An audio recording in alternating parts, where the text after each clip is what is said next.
This is the Contractor's Corner podcast series from Solar Power World.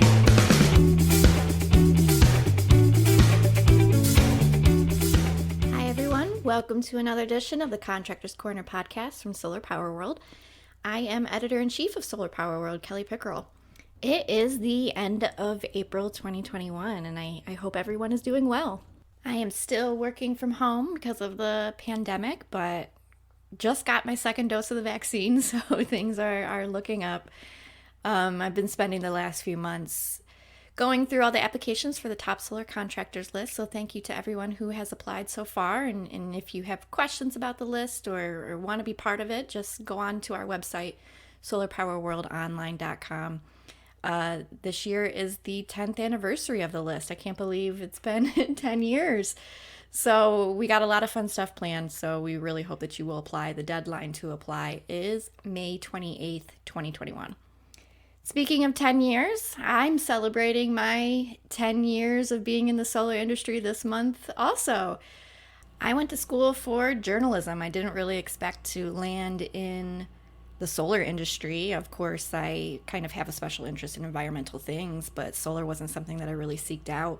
There was a media company that focused on construction publications in the Cleveland area, and they were advertising for an assistant editor. They had this alternative power construction related magazine, and they needed some help with it. And I was just happy to have a journalism job. I was so excited to be able to work in, what I went to school for. And so when they handed over the alternative power magazine to me, I was just like, yes, please, thank you. But that being said, there was no one there who had any knowledge or experience in renewable energy. I kind of was just set to do my own thing. So I started off reading the internet, trying to figure out how things work, and I just had to, make sure that I had all my facts straight, because I mean, you guys all know, like, just the solar industry in 2011, it was so much in its infancy stage. There was really not too many experts to talk to. But since I am such a nerd bird, I have every single magazine that I've ever been published in. I have them here in my archives. And so hopefully, God willing, in 20, 30 years, if you're ever looking for the biggest extensive collection of Solar Power World magazines, they will be in my basement. But I pulled out the first magazines that I did back in 2011. This was before I started at Solar Power World, and the first stories that I wrote was just explaining what renewable portfolio standards were, and my first solar cover story was on the company Sundurance, which actually became Conti Solar, which is now CS Energy. So I was glad to see that they're still doing it. I did some stories on how to use, brownfields for solar siting and just some other things like that. This story, I have one that says an industry approved 1 megawatt, 1,000 volt solar inverter is going to change the solar industry. That was so long ago. But the one thing I will say is that everyone in the solar industry has been so friendly and so helpful throughout all the learning stages that I've gone through. And in fact, in one of these very first early magazines that I did a diagram of how a solar array works and how voltage works and amps work when you string them together into series and things like that. And I printed the wrong information, and luckily there was a very nice gentleman who emailed me and was like, hey, that's not how this works. So I do want to shout out everyone in the industry that has been helping me along the way. 10 years is a long time. I'm so happy now that being with Solar Power World, I have some editors around me who I can bounce ideas off of. There's just a great community within the solar industry on LinkedIn, Twitter, social media, everywhere. I can call people up and talk to them. So thank you so much for making the last 10 years so exciting. And 10 years is really a big deal for the solar industry. I mean, we're celebrating 10 years of the top solar contractors list. I've been doing this for 10 years. It's really great to be part of that decade club. And I think that's a perfect segue into today's guest with Silicon Ranch. They are celebrating their 10 years of being in solar as well. They kind of have, a similar story to me. They started in Tennessee back in, 10 years ago, and there wasn't a lot going on in Tennessee back then, so they've kind of learned on the fly, and now they've done close to 1 gigawatt of solar installations. So I had a fantastic conversation with them, and so let's get right into it. Here's the interview with Silicon Ranch.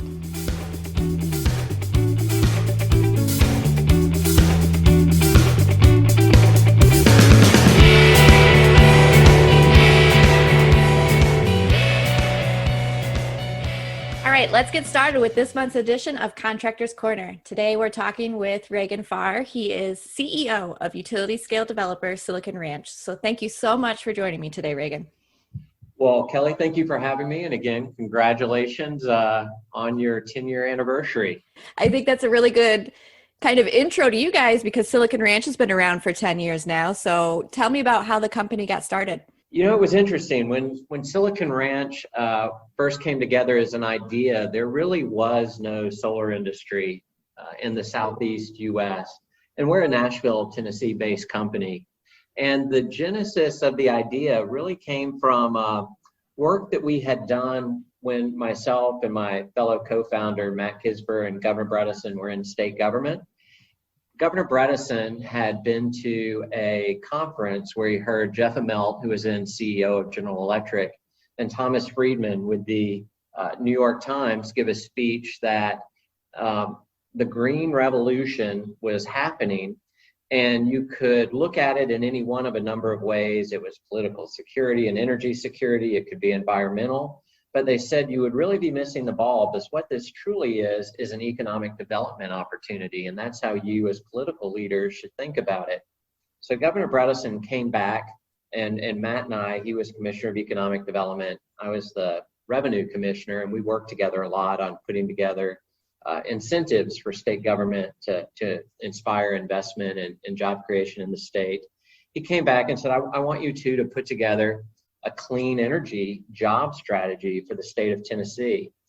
And that really, at that time, it was not at all solar specific. It was looking at all things across the clean energy sector.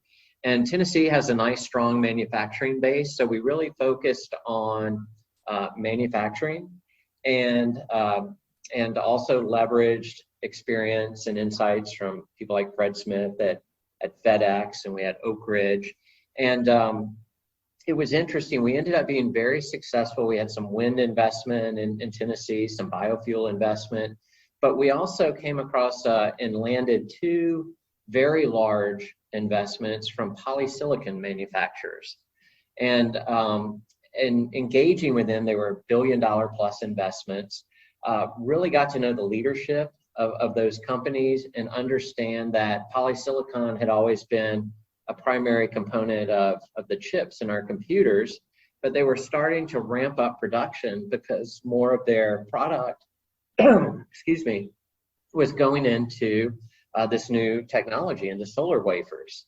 And at the time, solar was still a very premium product. In fact, they could manufacture this polysilicon in the US, put it in a 747 and fly it across the ocean to Asia, where it was melted down and sliced into wafers, and then assemble the modules and ship them back. So think of the cost of being able to ship a premium product in a 747 and not across the sea in an ocean liner.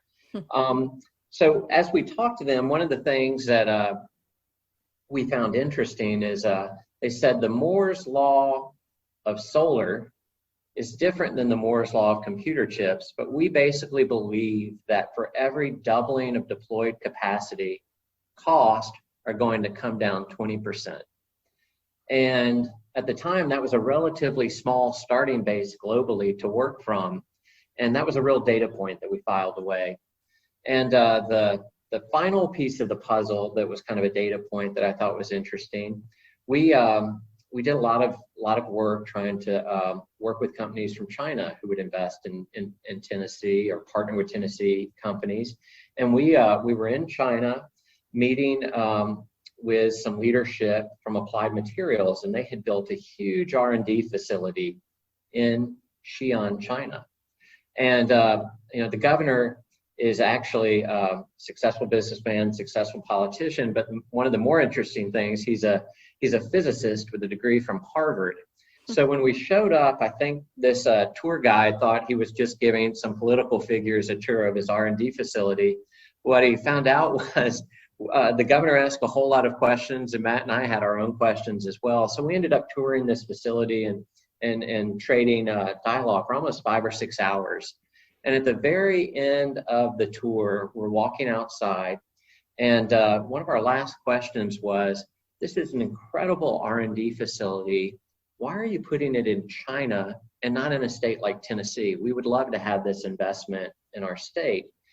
And he said, I would love to be putting an investment like this in the US, Tennessee.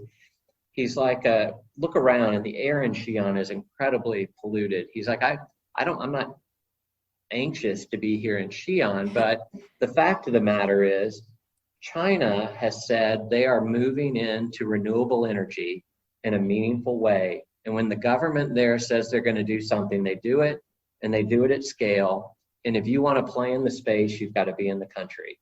And he said, you are in a unique situation with TVA, a governmental utility company. He said, if you could convince TVA to buy 50 megawatts of renewable solar generated electricity a year for 3 years, that would be enough volume. So that gives you a sense of how the industry's changed. That would be enough volume for us to consider putting an R&D and potentially a manufacturing facility in Tennessee. So came back to the US and started saying, what type of incentives would the state have to enact to enable TVA to economically procure 50 megawatts of solar a year for 3 years? And I started putting together these models along with what we learned about the Moore's Law of solar, and said, you really don't need a state level incentive. This problem is going to solve itself with time. And we were coming to the end of Governor Bredesen's second term. He was term limited. And myself and Matt Kisbridge said we were going to take that opportunity to do something together that was entrepreneurial. My heart was very much in the renewable energy space. So we worked on a business plan that would help companies and utilities achieve their renewable energy goals using a third-party kind of turnkey outsource. And this was really pre-PPAs. There weren't PPAs out in the marketplace.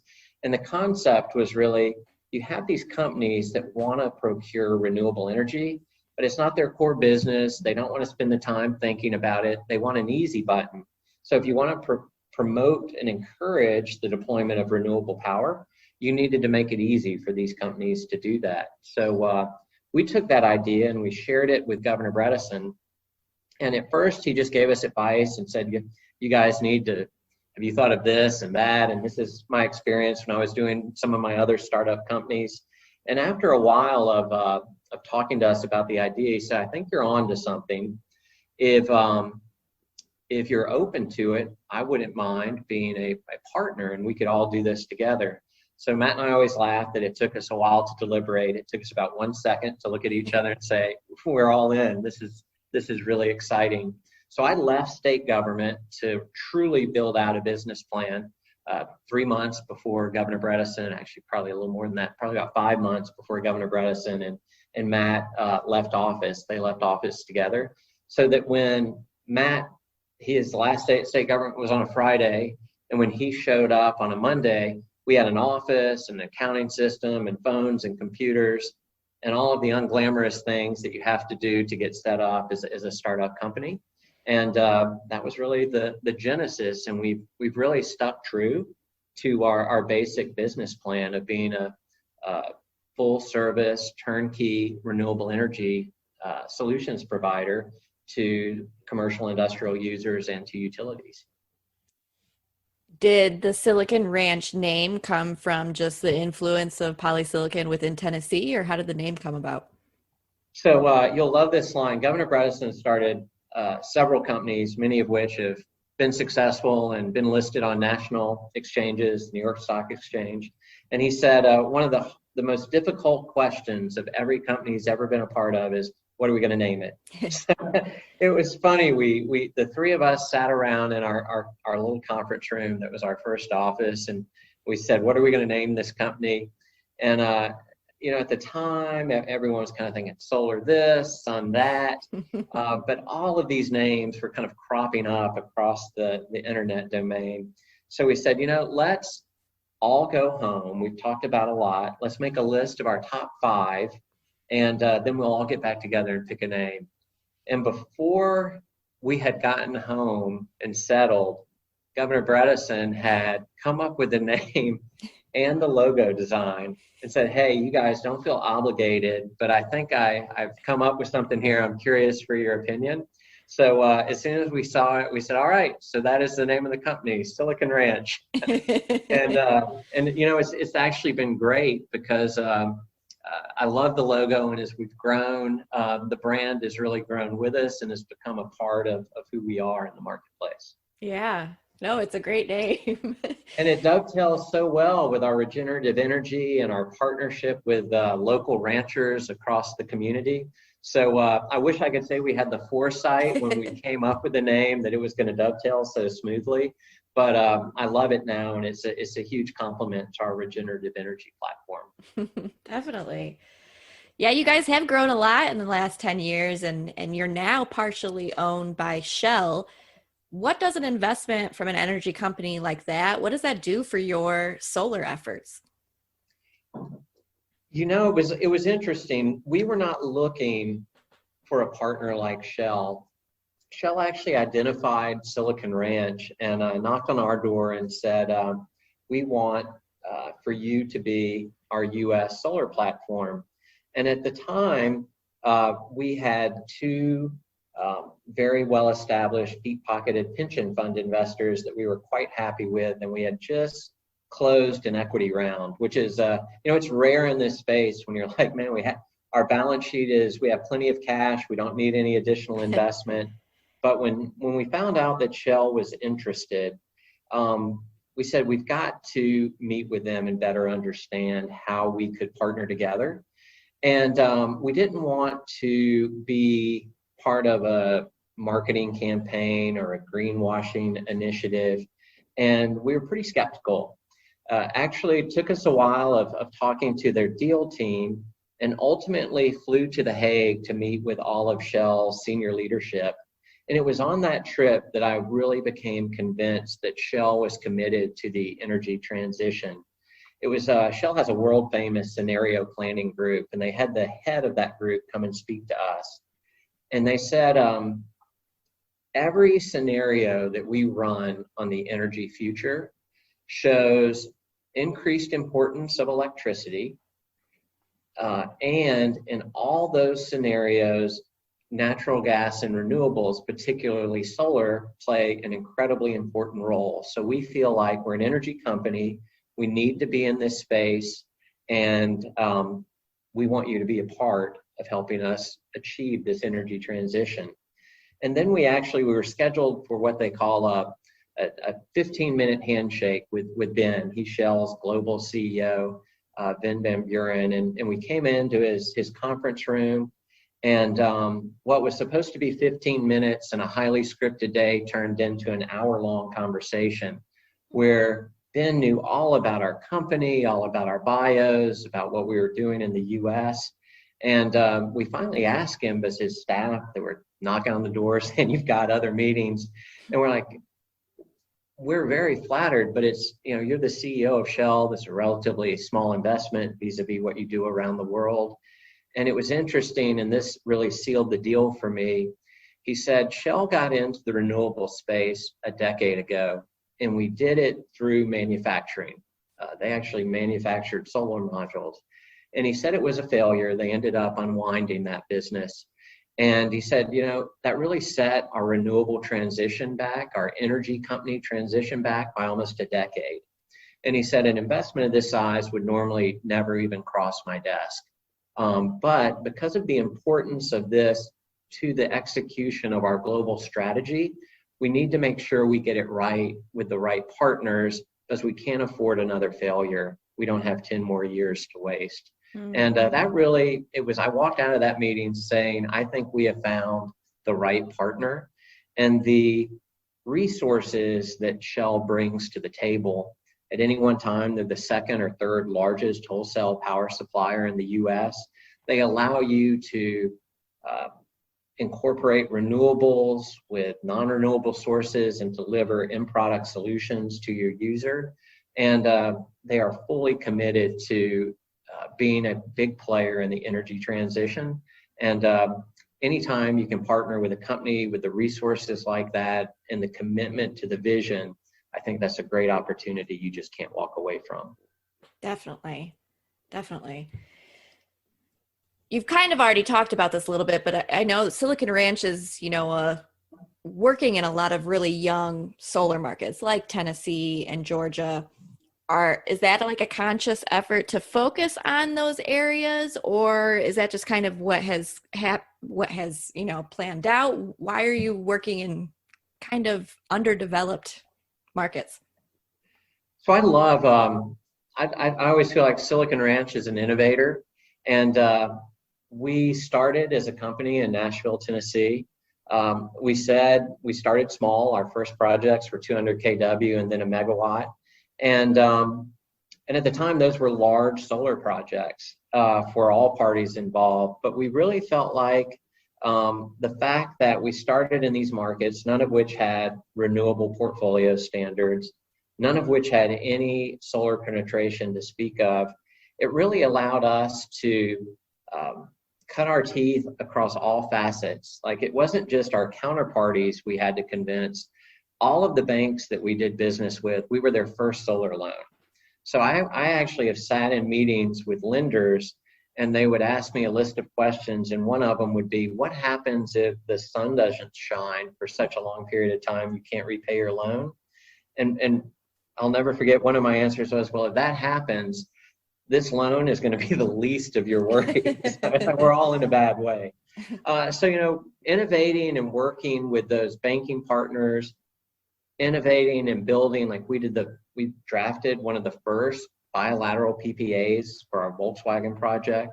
I'll never forget our first project in Georgia with Georgia Power. They sent us a PPA that had already been approved by the Public Service Commission. It was for solar, but it was their biogas PPA. They thought just because it was renewable that it would translate. We're like, well, no, solar is an intermittent resource. It really needs to be changed. So even a sophisticated company like Southern Company and their Georgia Power subsidiary, we helped them craft the language for their first solar PPA that it's been modified slightly, but basically the document they've used for all of their subsequent procurements, we were a part of crafting that document. And I really think that trial by fire and learning on the field together helped us. We opened up the Arkansas solar market to the first large scale project in Mississippi. And it's truly our intro to all of these markets the environmental aspects are very good, and they're there and they're positive, and our community impact is meaningful. But what this is really about is economic development and jobs. And I've seen the pendulum swing a bit more to environmental concerns. But when we first started dialoguing with these companies, none of them were doing procurement, at least the utility companies, with an eye toward the environmental aspects. It was all economics, jobs, and as the industry has become more efficient and power prices from solar have become much more competitive, it's interesting. Now you don't talk so much about that. The business case has been made. Solar is great for economic development. It's competitive economically. Now we do spend a little more time talking about the environmental impact and the other positives associated with solar development. Yeah. You work with a lot of different utilities, and you're also working like with the, I guess, smaller co-op type utility. Is the experience working with co-ops different than working with the larger investor-owned utilities? It is. The co-op business model is one that aligns very closely with our mission, vision, and values. Co-ops are owned by their members. they're very focused on triple net benefits, low cost power, quality of life in the community, and reliability of service. And so they take a slightly different view. Investor-owned utilities, by their nature, are looking out for the shareholders. With co-ops, the shareholders are the community members. So they really want to make sure that when they partner and bring a solar provider into their community, that solar provider is going to reflect well on them, and that they're going to add something to the community. And from the beginning, our focus has been everywhere we go and put a project, we want to make that community a better place for us being there. And we engage really based on feedback from the community that can translate into sponsoring scholarships, participating in the local chamber, providing an education curriculum to the schools. Every community has a different goal and objective, but we really like the way our values and approach of long-term asset ownership aligns with the objectives of co-ops to improve the communities that they serve.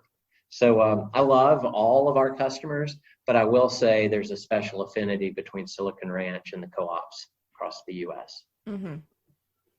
You mentioned this a little bit earlier, but Silicon Ranch, you support regenerative practices on solar farms, and so you're either partnering, with livestock grazing or bringing other positive land management practices to your solar projects. So tell me more about this. Like, how big is the scale? Are you doing this on every single one of the projects that you're developing?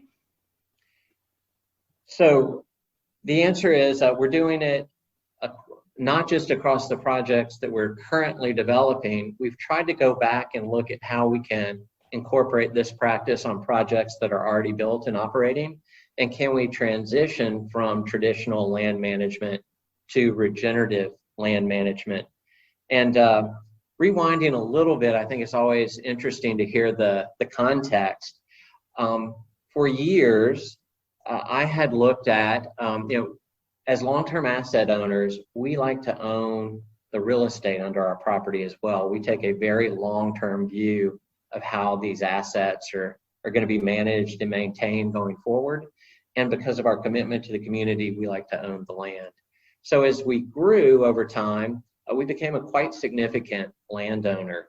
And then you own a lot of land, you start thinking, how do you maintain it? And I really viewed the vegetation as a nuisance and an overhead. I was like, you've got to mow this grass. It seems to grow nonstop. So we were relying heavily on the traditional power company way of managing vegetation, which was mechanical mowing, heavy application of herbicides, heavy application of pesticides. And that was working, but we were seeing some issues where we might have put too much herbicide on and we were having some erosion. We were seeing issues, but I hadn't fully processed what that meant, like what our role in creating those issues was. And then very serendipitously, we had a project. It had been announced in the media, but was not yet built or even under construction. And little did we know the property was next to one of the larger regenerative ranchers in the Southeast. And the owner of that ranch had reached out and gotten our contact information and said, I'd like you to come to my ranch. I want to talk to you. So I brought Matt Beasley, who's our chief commercial officer, down. We went to Georgia together, and it was really with the goal of, this is going to be a neighbor. We're going to be neighbors for a long time. He needs to know who we are. We need to explain to him why we're such a good neighbor and how we're going to be respectful of his ranch and develop responsibly. And we get down to his ranch, and he is a character out of a movie. I mean, central casting. One of the most interesting men I've met. And I was instantly charmed. We came in, it was kind of late. We had dinner with his family and some people from his ranch. Everything we ate had been prepared and grown from that ranch. It was an amazing meal. And you just said, these are people I want to get to know better. That was what I thought at the end of our dinner. We met the next day, and Will really went into education mode. And he said, I used to be a traditional cattle rancher. And he's a fourth generation rancher. The fifth and sixth generation are already on the land and committed to following in his footsteps. And he said, it had gotten to a point I employed maybe 5 or 6 people. Our town was devastated economically. I just looked at all my cattle and said, what can I do to put more poundage through this processing system? And he said, it just was not a rewarding life. And I'm sitting here, my kids may not be interested. I could be the end, the last generation that's in this business. And he said he had and this was 20 years ago, he had a mindset change. He said he started reading some of the research from Alan Savory, and he slowly started adopting regenerative grazing. So he quit using herbicides, he quit using pesticides, he quit using antibiotics. He started he went to full grass-fed meat, and he incorporated multi-species. So instead of just cattle, he had all kinds of different animals, using managed grazing so that they hit the land really intensely and then moved on, and the land had time to regenerate. And he said so many things happened at once. He's like, one, my land started improving. The productivity out of the land started improving. Two, he's like, when you do things regeneratively, you take out some of the scale of it. You can't just run things through a process, because you're always acting and pivoting on how there is no total blueprint for regenerative ranching. You have to look, observe nature, and then try to solve solutions. So he said you needed more people. So he started hiring more people and bringing economic life back to his community. He said he really found different customers because people were willing to pay a premium for grass-fed meat that was not subject to antibiotics or different things. And over 20 years, he had built a flowering enterprise, 150 plus employees. He pays twice the average wage in this county. It's become a tourism destination. He's one of the largest regenerative ranchers and suppliers to companies like Publix and others. And here we are. He's had 20 years of keeping his land and regenerative land management. And here's this company, and he was worried we were going to be next door to him and start using herbicides and pesticides that would spill over into his land. And it was amazing. He had 2 jars in his. He has an old church that he uses as a conference center.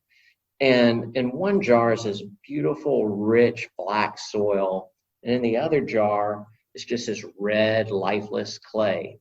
And he was like, these 2 soil samples, he's like, I just dug them not too long ago, and he said they're from sites that are 20 feet apart. It's like, that black soil is on my farm that I've regeneratively ranched for the past 20 years. It's full of carbon and life. This red clay was on a traditionally farmed single monoculture crop that's been subject to herbicides, pesticides, and single crop rotation.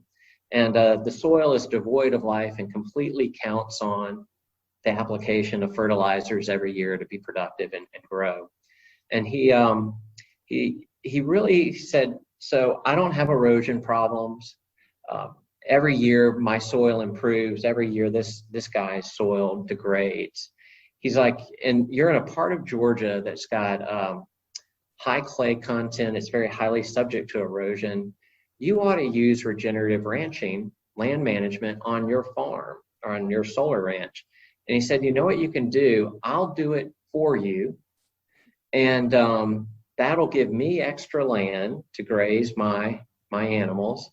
And you will be using best practices. And so we ended up walking away with a gentleman's agreement that we were going to work together.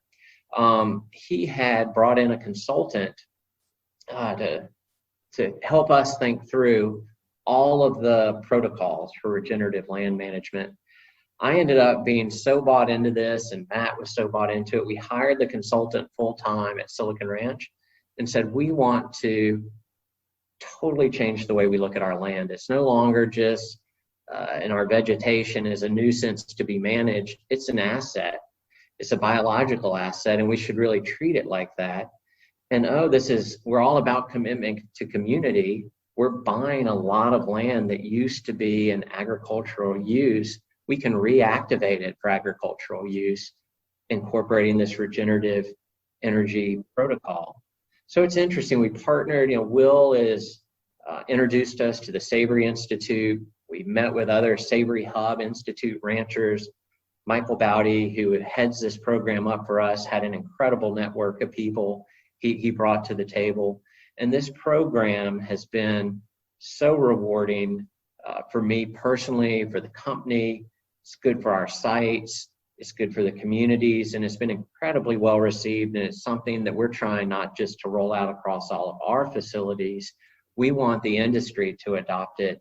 Because as solar grows, if you look at any of the growth curves for what we need to do, we're going to take hundreds of thousands and millions of acres of land to support our renewable energy generation, managing that land responsibly in a way that results in measurable outcomes, which is a big part of our regenerative energy platform. We measure and scientifically report on our outcomes and then adjust our practices accordingly. The industry really needs to step up and start doing things the right way now while we have the opportunity to.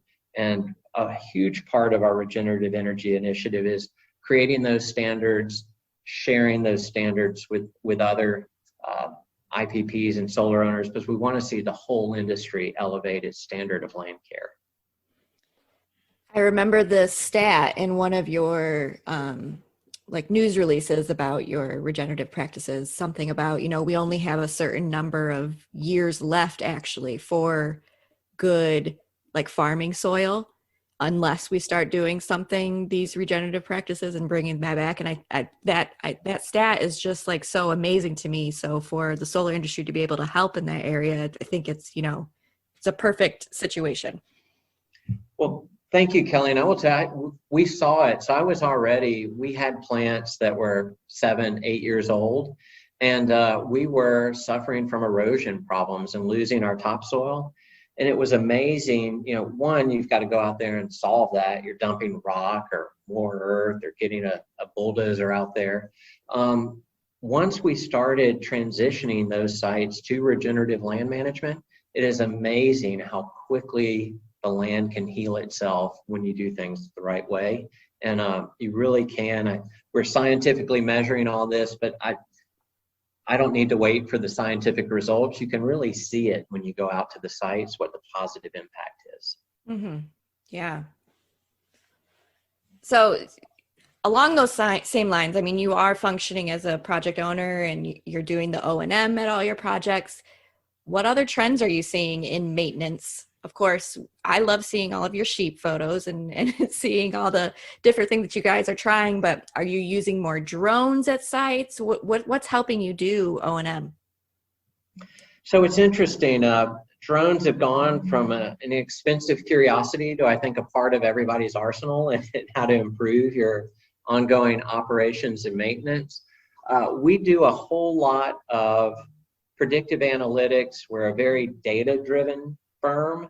And thankfully by having all of our O&M in staff and building our projects and owning them for the long term, we get to complete the cycle of here's feedback from the field, here's what works really well, here's where we can improve and do better.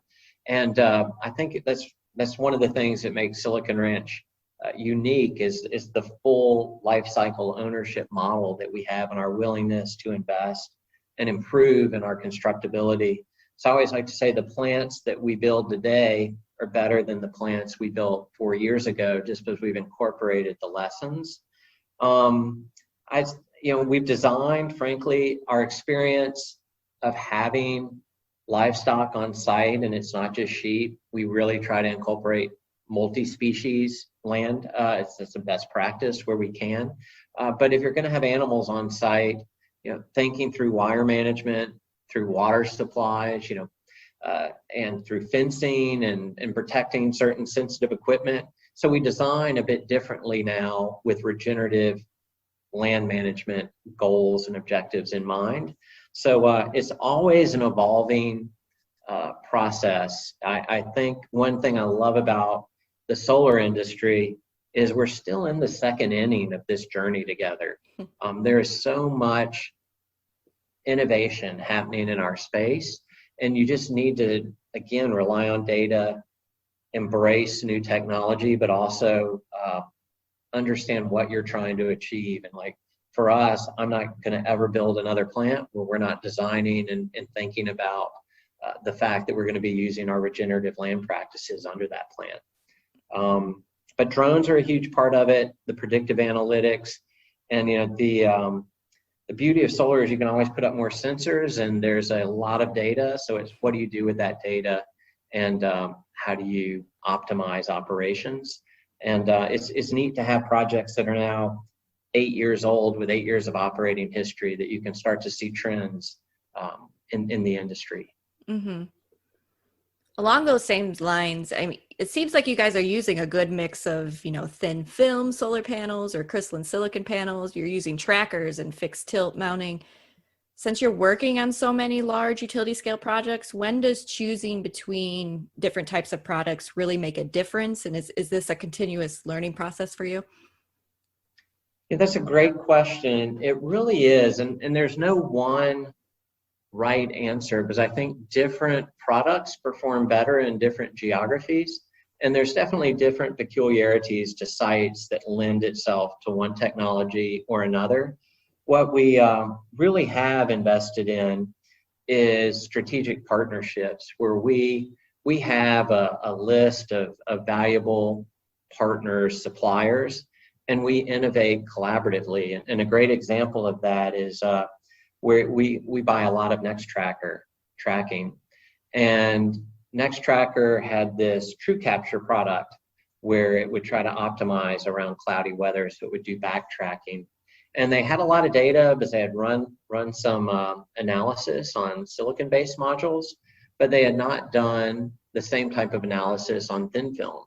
So we actually put that technology on some of our operating plants, had True Capture on half of it, and the other half is the control, and measured the data.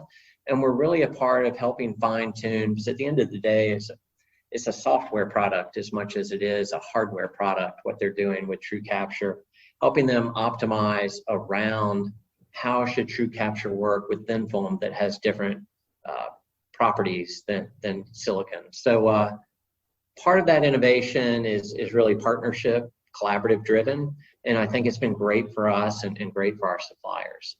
Mm-hmm. How is product supply for your projects? Are you seeing any shortages anywhere, or do you have just those good partnerships that you've been okay? I think every project has, I always say, if you've seen one solar project, you've seen one, no matter how many you've done. And, we had COVID last year, definitely impacted supply chains. And I think that's where strategic partnerships really matter. How do you collaborate together to solve supply chain issues?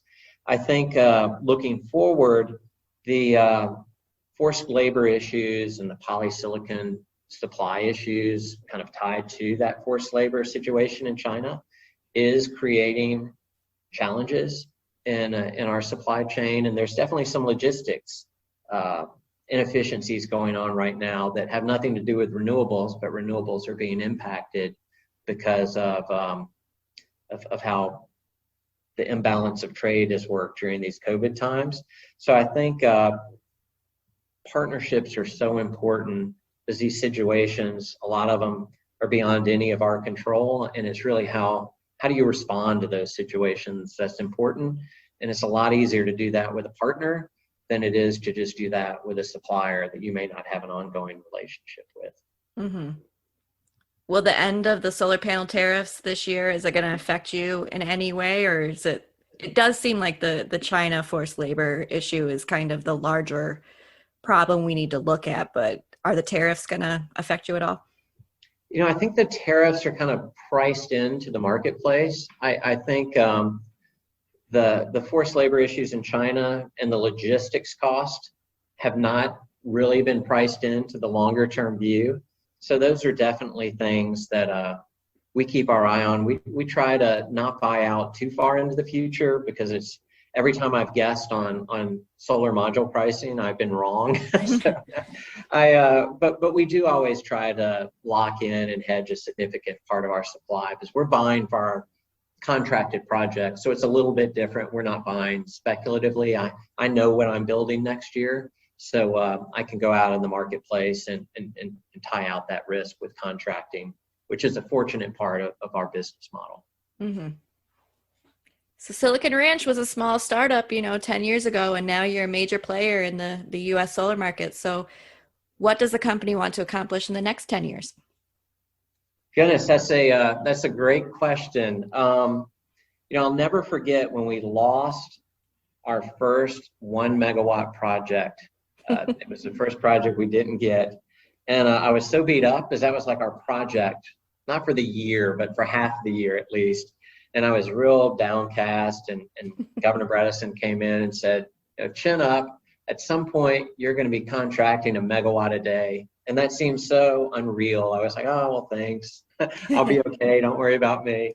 And now we're contracting way more than a megawatt a day. So I think the challenge, and I talk to Matt about this all the time, he's on the board with me, and we always lay these business plans out together. In this industry, you have to reimagine what you can be every 6 months to a year, or you're underselling and not challenging yourself the way you should be. We are in such a meaningful growth phase as an industry. We need to grow responsibly and make smart decisions, but I think putting any type of statement out there for 10 years from now is so difficult, because every time I set a goal, we achieve. I think it's unachievable. We achieve it and then some, and you've got to reimagine the future. So I've tried not to set long-term goals. Now I just say, how fast can we responsibly grow to help meet the needs of what needs to be done in this space? And it's interesting. People always ask me about our competitors. I don't feel like we have competitors. What has to happen in this country for us to be successful in the energy transition is so broad in scale. Everybody needs to succeed. We all need to be challenging ourselves and our growth goals every 6 months, because there is a lot of work in front of us, and we're nowhere near to doing what we need to be doing. Mm-hmm. Well, I appreciate everything you're doing, and yeah, hopefully you can, set the goals and the standards for other companies. And I really enjoy getting to know Silicon Ranch and hearing your story. Thanks so much for talking with me today, Reagan. Well, you're a huge part of the journey of this industry, so thank you for what you do, and I so appreciate it. And hopefully, maybe we can touch base in the future and see if we were right on any of our predictions. Yeah, I would look forward to that.